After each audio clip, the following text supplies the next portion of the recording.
Welcome to Silversound Guitar. I'm Mark. I'm Jon. Today we are talking about what do you do after you started your guitar journey, you've learned some beginning chords, and you're stuck because it sucks and it doesn't sound like a song.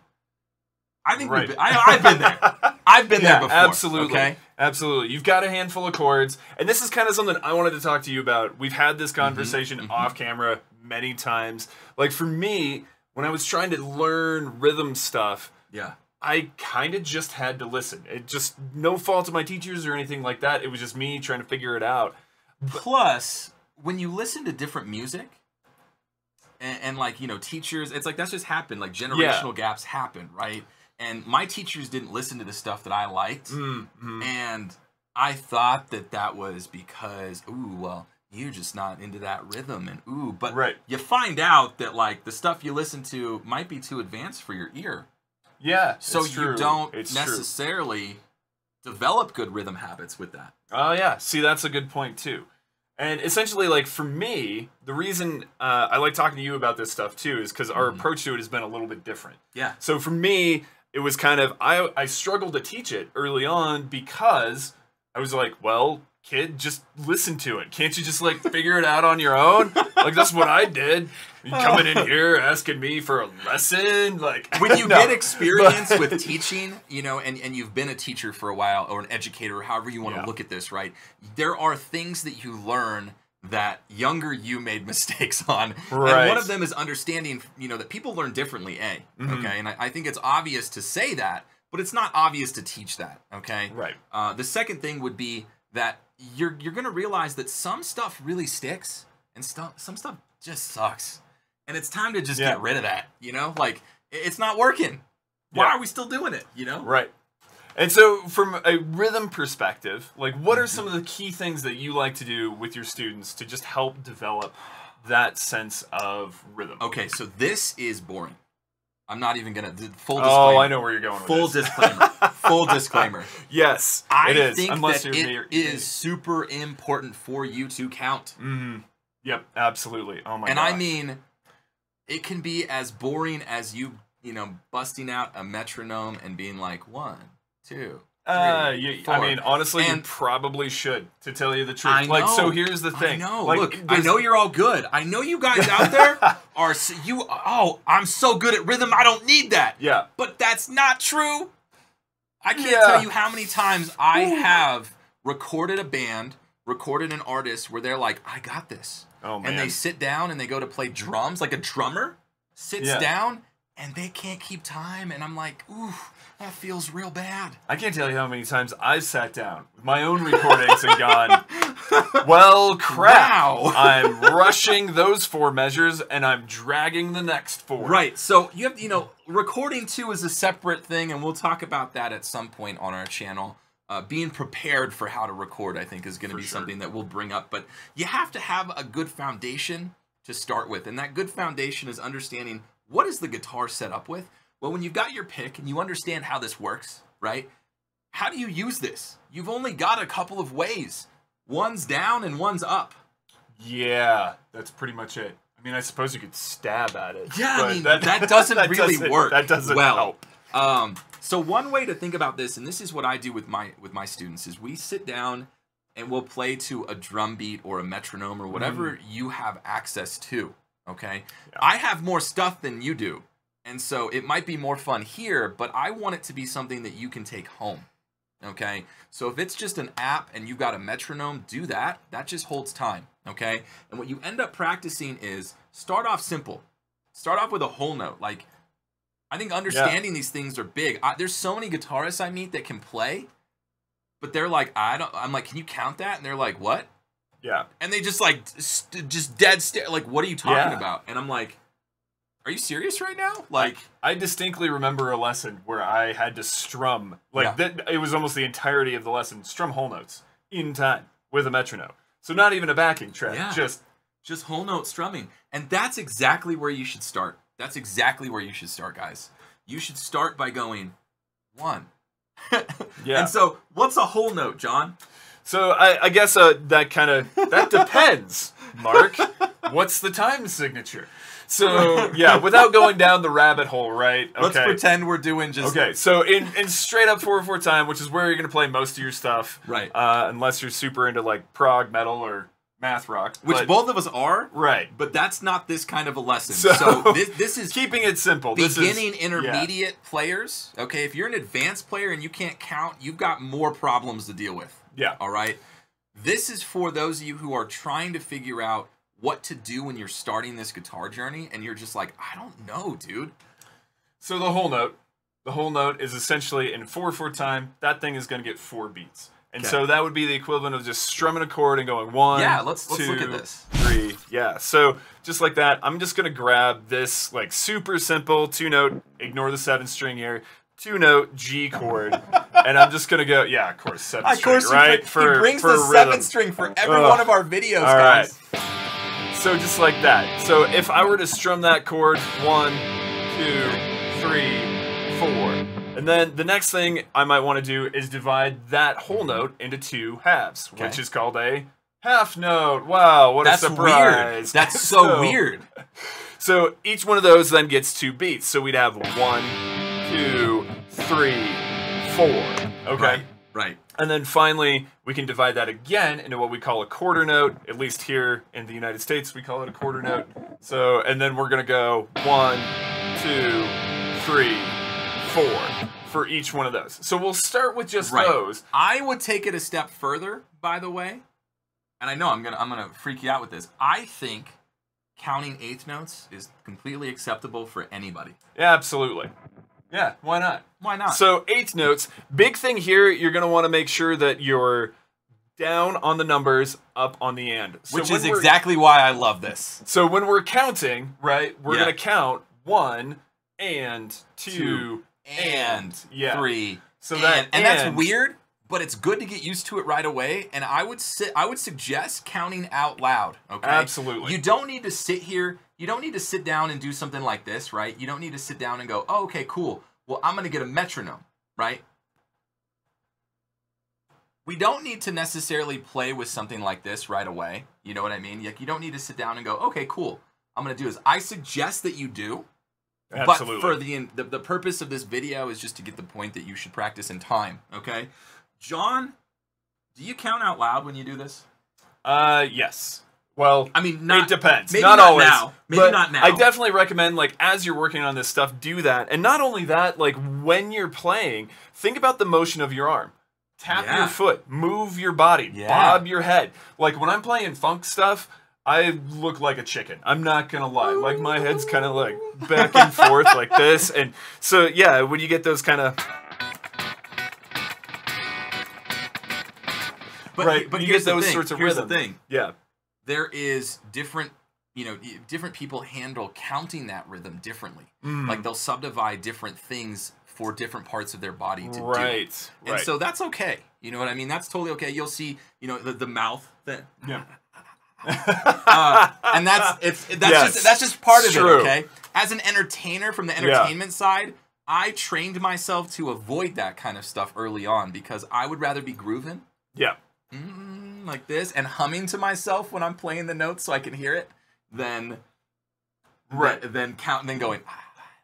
But here's the point, right? So the idea of the movement, whether it's your shoulders, your foot, I think tapping your foot and your arm are kind of the minimum. Yeah. But go ahead and get involved in that motion because the more you can internalize the rhythm, the easier it is to play. As with anything, the more you invest into it, the more it's going to feel alive. Right. And so in this case, like as your body moves, you're able to internalize that click or that drum beat a little bit better and get a sense for where those subdivisions lie. Yeah. So with the 8th note, for example, just to simplify that, if our quarter note is going to be that 1, 2, 3, 4. Notice every time that I do that downward stroke, my hand has to come back up. So now 2 and 3 and 4 and so on, right? And so now I've got that down up stroke that just kind of keeps going. Don't let that right hand stop. That's the thing I always tell my students. Just keep that going, right? I love that. I love that. Now, I will say for me, I'm gonna go a step further with this one, and I want you to kind of think about this. So one thing I really dig about adding to an exercise, right? Is this idea of being able to create some kind of sound that feels more like a song. Okay. Right? Yeah. So what do you mean? So what I'm seeing here is, obviously we've done a lot of these 2-note chords. We've talked about this on our channel already. This is a great beginner exercise. So how do you take that and make it sound cool? Well, something like this, right? And let's jump in so you can see this. So we're gonna go these 2-note chords that we talked about. We're gonna play G minor, all right, F major, C minor, B flat major. Okay. Cool. Obviously, John, why did I gravitate towards calling a flat versus a sharp? Because flat would be more correct for the key. Let's put it that way. This is cool, like G Dorian vibe. I'm digging this. Yeah. So this is cool. Check this out. So we're gonna go like this, okay? Now we talked about being able to use your thumb and first finger, so I'm gonna keep the continuity with that, because there's a lot for you to learn still as a guitarist, and so why not just do something that feels right based on what you've been watching and what you've been learning?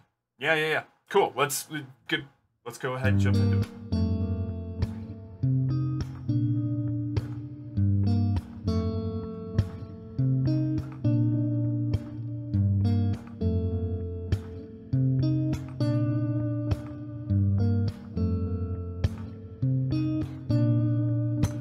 What are you seeing for the count on this one? So there's a couple of things here that I think are kind of interesting. First, just what you're doing with your right hand. So we talked about the down-up motion, right, with your arm as being the eighth notes, and now instead, but I'm doing fingers. Right. So I still have a on pick. the downbeat, index or middle finger. I'm not really sure which one you're playing there.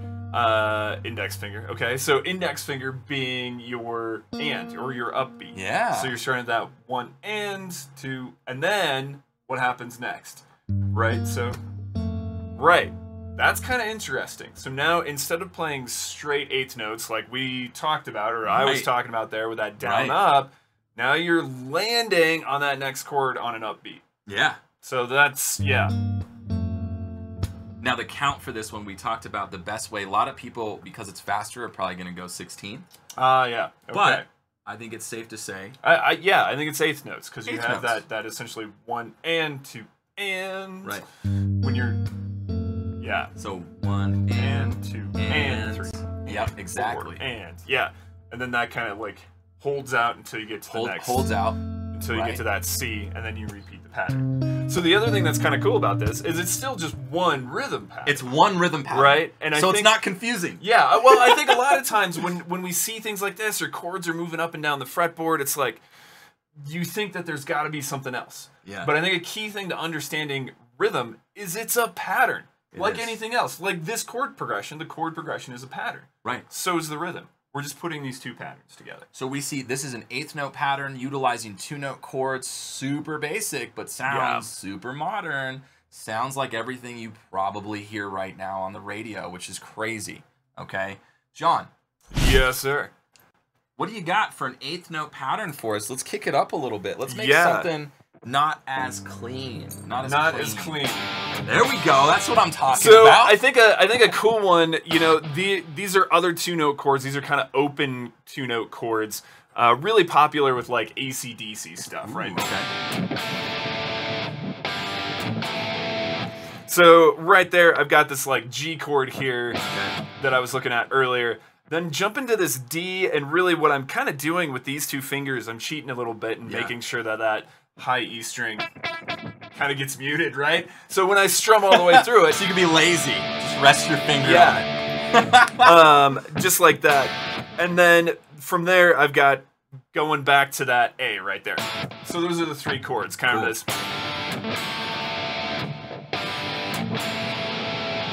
So just something like that. Something super simple, but it has that kind of like big classic rock feel. You get that kind of huge arena sound. Now this has to be confusing to count.